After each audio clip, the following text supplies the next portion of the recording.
एक दिन कहानी ने पलटकर कहानीकार को घेर लिया। तुम मेरा कवच की तरह इस्तेमाल करते हो। हैरान कहानीकार ने पूछा, कैसे? मैं तो तुम्हारा निर्माता हूं, अपनी भावनाओं से तुम्हारा निर्माण करता हूं। तुम मेरी संतान हो, मेरी आत्मा के रेशे तुम्हारे भीतर हैं। कहानी ठठाकर हंसी। झूठ, मैं सिर्फ तुम्हारी नाकामियों का दर्पण हूं। कहानीकार उदास हुआ।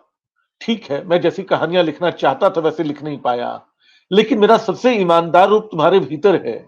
मेरी सबसे खूबसूरत कल्पनाओं का मूर्त रूप हो तुम मेरे सबसे गहरे अनुभवों का निचोड़ हो। कहानी कुछ देर के लिए गंभीर हुई। वाकई तुम मुझे इतनी गंभीरता से लेते हो? कहानीकार ने भरोसे के साथ सिर हिलाया। बिल्कुल, तुम्हें रचते हुए मैं कई बार आंसू बहाता हूं। कई बार तुम ही मेरा रुख मोड़ देती हो। जो मैं लिखना चाहता हूं उससे अलग लिख जाता हूं।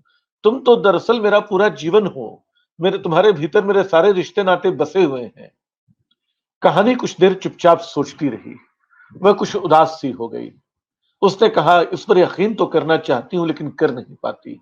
कई बार मुझे लगता है मुझे तुमने अपनी हताशाओं का घर बना रखा है।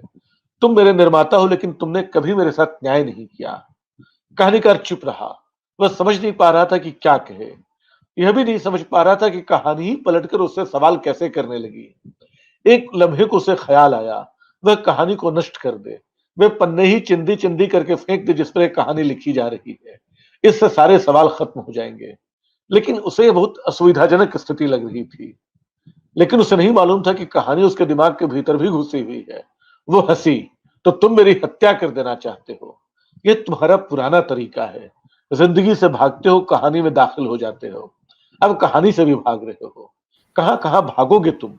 और मुझे मारकर क्या तुम बचे रह पाओगे? कहानीकार सोचने लगा। उसे लगा कि कहानी कुछ ज्यादा ही भोली है। उसे पता ही नहीं कि उसने कितनी कहानियों की हत्या की है। वह कुटिलता से मुस्कुरा रहा था। क्या लेकिन बात कहानी ने इस बात को भी समझ लिया। तुम क्या सोच रहे हो, मैं समझ नहीं रही? तुमने बहुत सारी कहानियों की हत्या भी की है। जो कहानियां तुम लिख नहीं सके तुमने उन्हें हमेशा हमेशा के लिए दफन कर दिया। तुम्हें सुविधाजनक सच्चाइयां चाहिए, वैसी जिनसे तुम आंख मिला सको, वैसी जिनके आईने में तुम खुद को पाक साफ महसूस कर सको, वैसी जिनको लिखकर तुम अपनी जिंदगी का पश्चाताप करने की सोचते हो। कहानीकार सकपकाया हुआ था। यह कहानी उसके कितने भीतर धसी हुई है। उसकी कितनी सारी कहानियों से परिचित है। किस अंधेरे में छुपी थी जो अचानक निकल आई है। लेकिन वह उस पर कुछ ज्यादा ही इल्जाम मढ़ रही है। जो कहानियां उसने लिखी हैं सच्चे दिल से लिखी हैं। जो नहीं लिख पाया उसके संकट कुछ और थे। यह तो कुछ ऐसा हो रहा है जैसे कहानी ही नए सिरे से लेखक को लिख रही है। नहीं, मैं तुम्हें नए सिरे से नहीं लिख रही।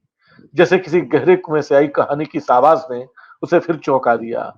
वह कह रही थी, जो तुम असल में हो उसके तुम्हें याद दिला रही हूं। कथाकार सोचने लगा, वह असल में क्या है?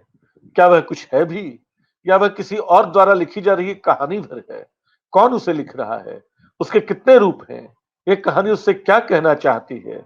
कहानियां उससे कैसे कुछ कह सकती हैं? वे तो बेजान होती हैं।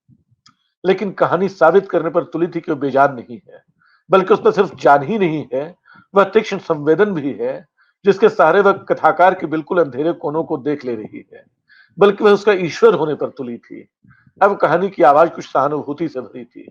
ठीक से देखो अपने आप को, तुमने क्या क्या लिखा है? वही जो जीवन में घटा है।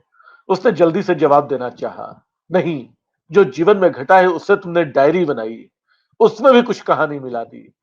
तुमने दरअसल वह लिखा जो जीवन में घटा ही नहीं। यानी जीवन में जो प्रेम तुम कर नहीं पाए वह तुमने कहानी में किया। जिस रिश्ते का निर्वाह तुमसे जीवन में संभव नहीं हुआ उसे तुमने कहानी में किया। सड़क पर जिस गरीब आदमी की तुमने घोर उपेक्षा की, कहानी में उसका सम्मान किया। नहीं, ऐसी नकली कहानियां मैंने नहीं लिखी। जीवन में मैंने प्रेम किया, रिश्तों का निर्वाह किया, गरीबों की फिक्र की, और इसी फिक्र के बीच कहानियां बनाई, ताकि दूसरों को भी वह चीज छू सके, उनके जीवन को भी बदल सके। इस बार कहानी जोर से हंसी। यह नई कहानी किसको सुना रहे हो तुम? अपनी लिखी एक एक कहानी याद करो। याद करो कि पाठकों से छल करने से पहले अपने आप से छल करते रहे हो तुम। कथाकार का गला सूखने लगा था। उसे लग रहा था कि उसके विरुद्ध उसकी ही कहानी कोई मुकदमा चला रही है। अचानक वह कहां से चली आई? क्यों जी रह कर रही है इतना? क्योंकि तुम अपने आप से जी रह नहीं कर रहे। अगर कर भी रहे हो तो सिर्फ कहानी में, यानी मेरे भीतर। तुम याद करो तुमने कब अपने आप को कटघरे में खड़ा किया है। लेकिन मैं क्यों कर करूं? मैं तो बस कहानीकार हूं, और जरूरी नहीं कि हमेशा अपनी कहानी लिखूं। कहानीकार का जीवन उसकी कहानी से अलग हो सकता है या नहीं। कहानी मुस्कुराने लगी। इसे कथाकार की चालाकी कहते हैं। कहानी में जिस सत्य सच तक पहुंचना चाहते हो, जिस क्षण को छूना चाहते हो, जीवन में वहां तक पहुंचना, उसे छूना क्यों नहीं चाहते? क्या इसलिए कि कहानी लिखना आसान है और जीवन जीना मुश्किल?